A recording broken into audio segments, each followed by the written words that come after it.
Hello children.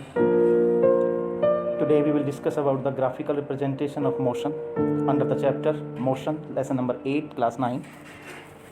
So graphical representation means a graph can provide a convenient method to present basic information about a variety of events. For examples, in the telecast of a one-day cricket match, vertical bar graphs show the run rate of a team in each over. As you have studied in mathematics, a straight line graph helps in solving a linear equation having two variables also. So, to describe the motion of an object, we can use line graphs. In this case, line graphs show dependence of one physical quantity, such as distance or the velocity, on another quantity such as the time. So today we will discuss about the distance time graph. So distance time graph will show us how the graph is running with the distance and the time. Got it? So here it is. The change in the position of an object with the time. Time के साथ object की जो position है उसमें change जब होगा उसको हम एक ग्राफ के थ्रू रिप्रेजेंट कर सकते हैं. That can be represented on the distance time graph. तो यहाँ पर टाइम इधर शो करेंगे हम और डिस्टेंस वाई एक्सिस पर शो करेंगे, एक्स एक्सिस पर टाइम को शो करेंगे. ठीक है, इन मैथ्स में हम पढ़े हैं. तो यहाँ क्या होगा, एक कुछ भी टाइम जो है हम लेंगे, लेकिन यहाँ बात जो ध्यान देने की हो है, डिस्टेंस टाइम ग्राफ है वो ऐसे ऑब्जेक्ट का है जो कि एक यूनिफॉर्म स्पीड से मूव कर रहा है. यूनिफॉर्म मोशन होना चाहिए, उसका यूनिफॉर्म स्पीड होनी चाहिए. Uniform speed in the sense कि अगर कोई ऑब्जेक्ट जो है 1 आवर में 20 किलोमीटर्स मूव करता है, सो नेक्स्ट सेकेंड आवर में भी वो 20 आवर से ही उसको मूव करना चाहिए.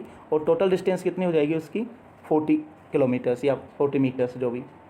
Then in the third hour also it may be turn as 60 kilometres और 60 मीटर्स वट एवर. तो if this is happening with the time, यानी कि टाइम के साथ अगर इस तरह से सेम स्पीड के साथ या सेम डिस्टेंस कवर की जा रही है तो वो जो स्पीड होगी वो होगी यूनिफॉर्म स्पीड. और अगर टाइम के साथ स्पीड जो है वो चेंज हो रही है कि पहले आवर में वो 20 की बजाय 50 किलोमीटर चले गए, फर्स्ट आवर में 50 किलोमीटर हैं और सेकेंड आवर में वो 60 किलोमीटर गए हैं, थर्ड आवर में वो 20 किलोमीटर ही जा रहे हैं, that is not an uniform speed. Okay, तो यूनिफॉर्म स्पीड का यही मतलब है. तो यहाँ हम 2 पॉइंट ले रहे हैं कि कोई भी 2 पॉइंट ले सकते हैं इस स्पीड में. जब हम यूनिफॉर्म स्पीड में टाइम और डिस्टेंस के बीच में जब कोई ग्राफ बनाएंगे तो एक स्ट्रेट लाइन हमें मिल रही है ये.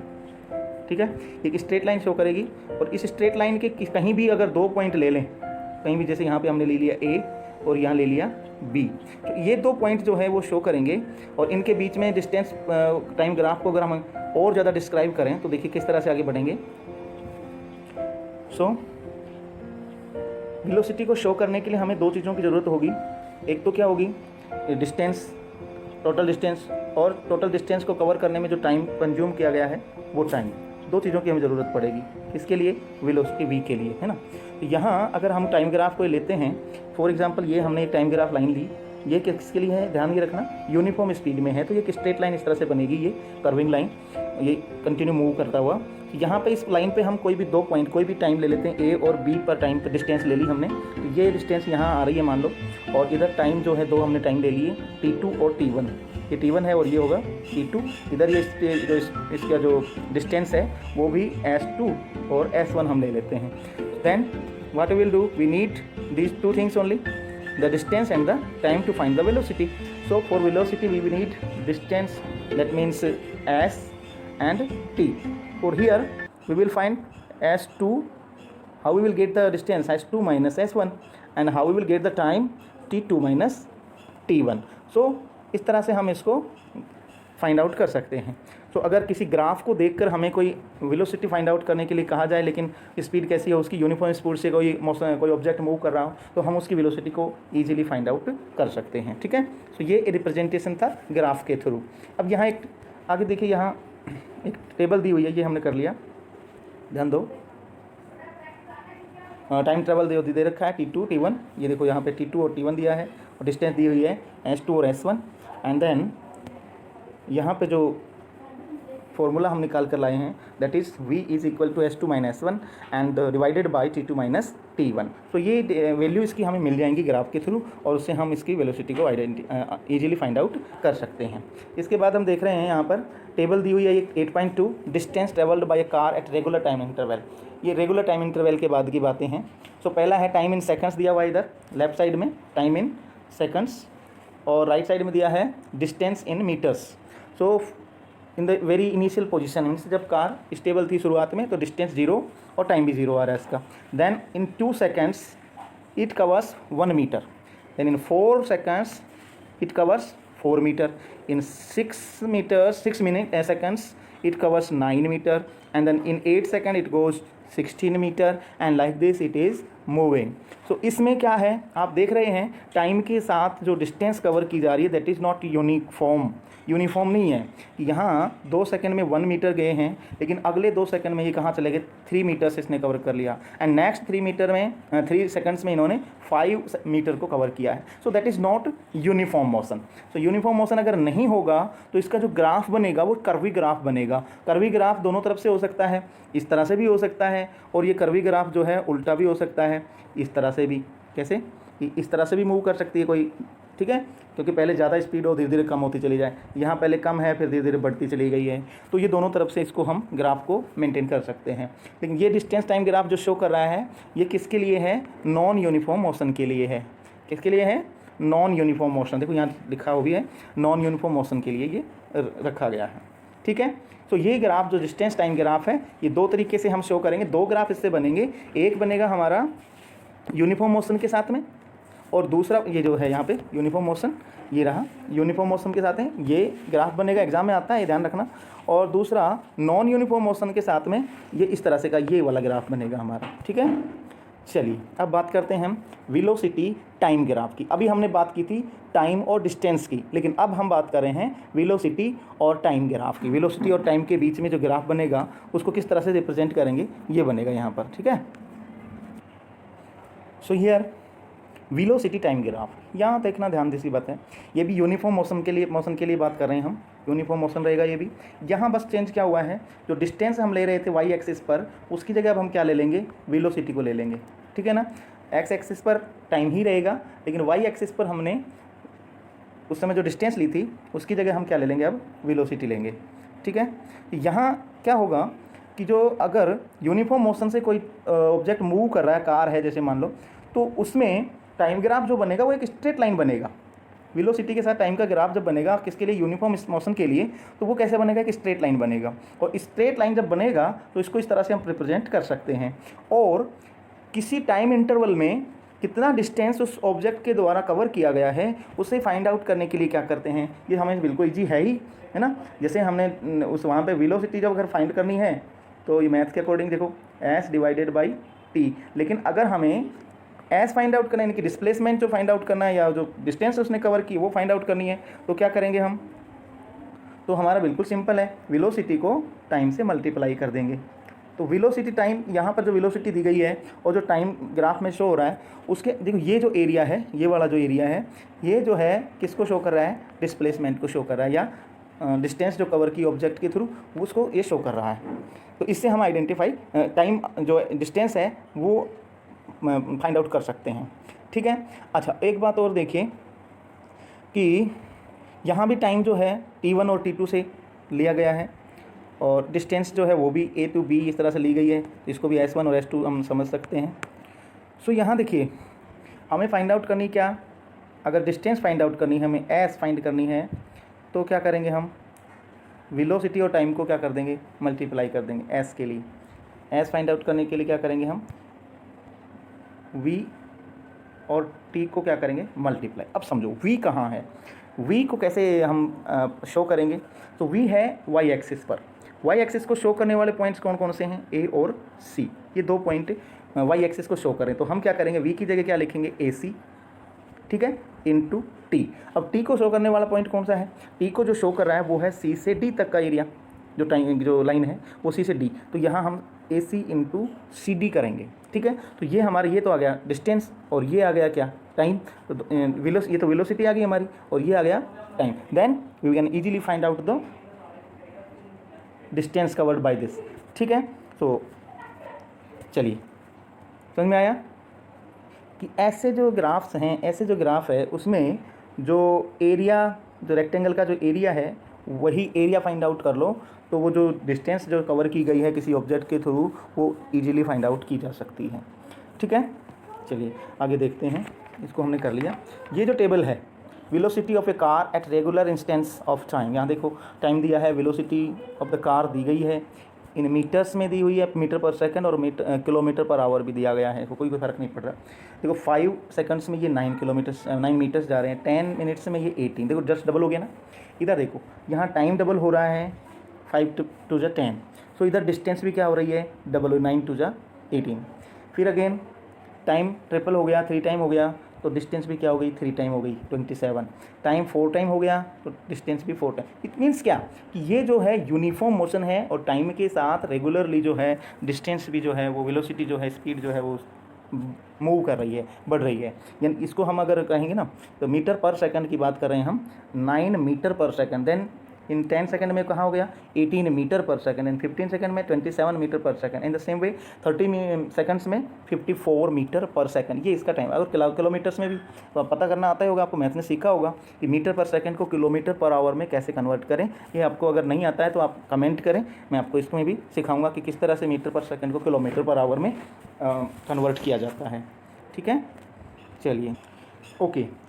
Last graph was showing the uniform motion of A car, यानी कि यहाँ जो वेलोसिटी है वो एक यूनिफॉर्म वेलोसिटी से वो मूव कर रहा था।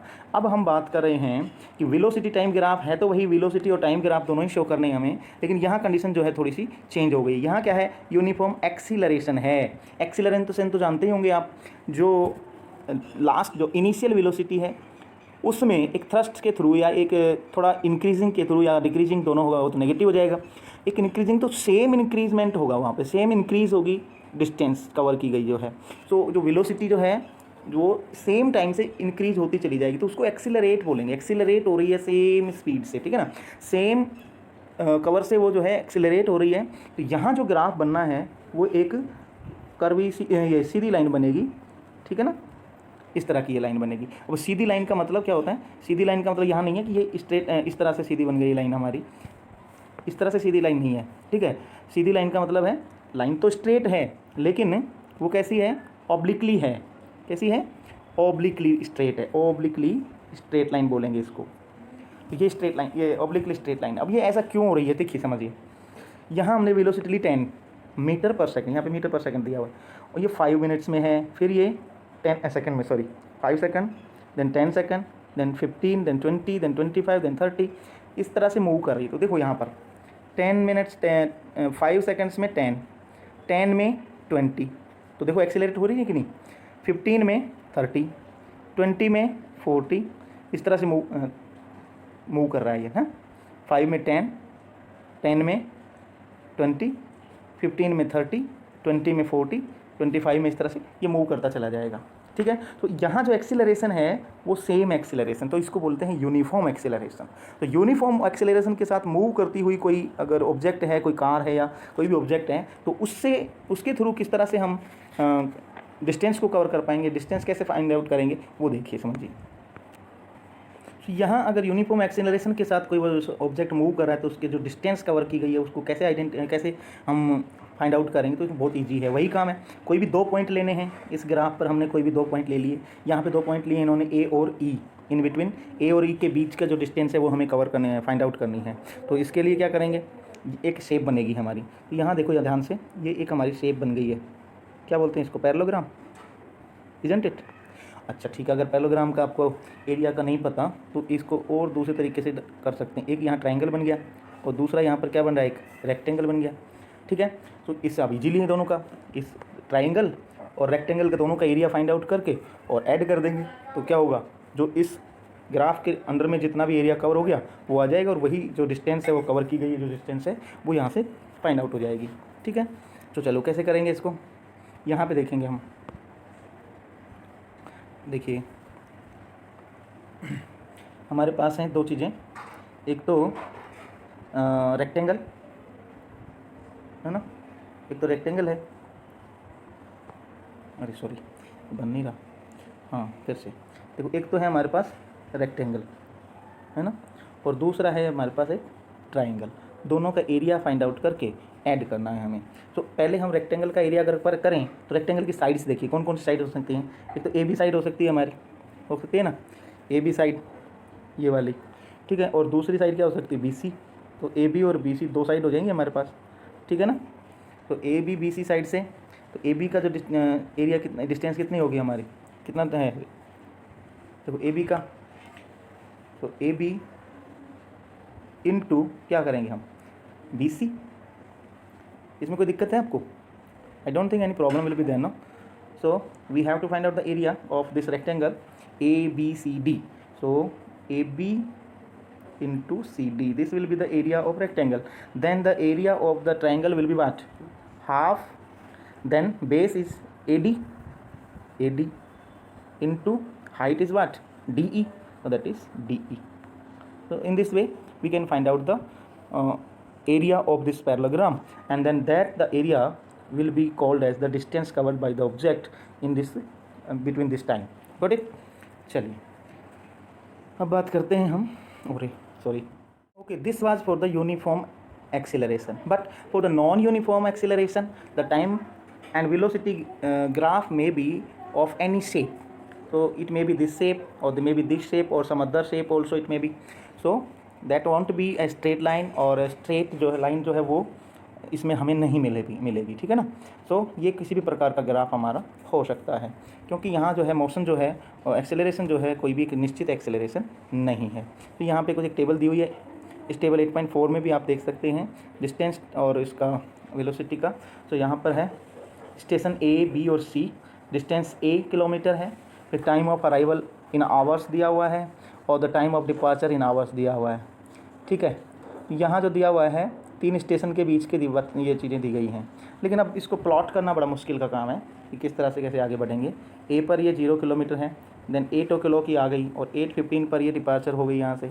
बी पर ये 180 किलोमीटर चल के आई है, तो 11:15 पर आ गई, 11:30 पर यहाँ पर डिपार्च कर गई है। फिर 180 किलोमीटर है, तो ये 13 o'clock पर और 13:15 पर मूव कर जाती है। यहाँ पर कोई किसी प्रकार का यूनिफॉर्म मोशन यहाँ पर नहीं है, इसलिए इसको हम एक्सप्रेस करना जो है थोड़ा सा कठिन होता है, और एक्सप्रेस करना इजी नहीं होता। चलिए अब बात करते हैं हम, one more example is also given here. Table 8.5 में देखिए, distance covered bye Firoz and Sania at different times on their bicycle. तो यहाँ टाइम 8 o'clock पर, फिरोज़ जो है 0 किलोमीटर, दोनों 0 किलोमीटर पे रहते हैं 8 o'clock पर, लेकिन 8:05 पर देखिए जो फिरोज़ है 1 किलोमीटर पहुँच जाते हैं, लेकिन सानिया जो है 0.8 किलोमीटर ही पहुँच पा रही है, ठीक है। इसके बाद 8:10 पर अगर हम बात करें, फिरोज़ पहुंच गए हैं 1.9 किलोमीटर, जबकि सानिया जो है 1.6 किलोमीटर पे पहुंची हैं। 8:15 पे ये पहुंच गए हैं फिरोज़ जो है 2.8 किलोमीटर, और सानिया पहुंचे 2.3 किलोमीटर्स। देन 8:20 पे it is 3.6 and this one is 3 kilometres.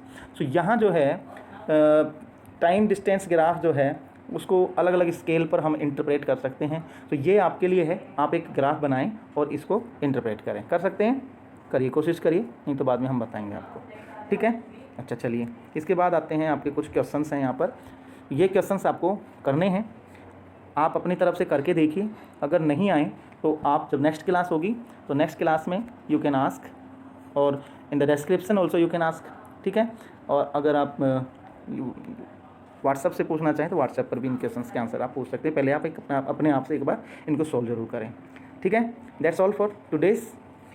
Hope in the next class we will discuss about the equation of motion by graphical method. देखो बहुत इंपॉर्टेंट टॉपिक है, नेक्स्ट टॉपिक जो आने वाला है एग्जाम के लिए, यहाँ से बड़ा क्वेश्चन आता है इसमें, इक्वेशन ऑफ मोशन को ग्राफिकल मेथड से कैसे शो करें हम, ठीक है ना।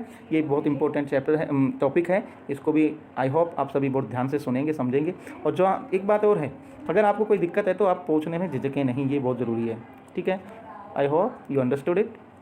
दैट्स ऑल, मिलते हैं नेक्स्ट लेसन में।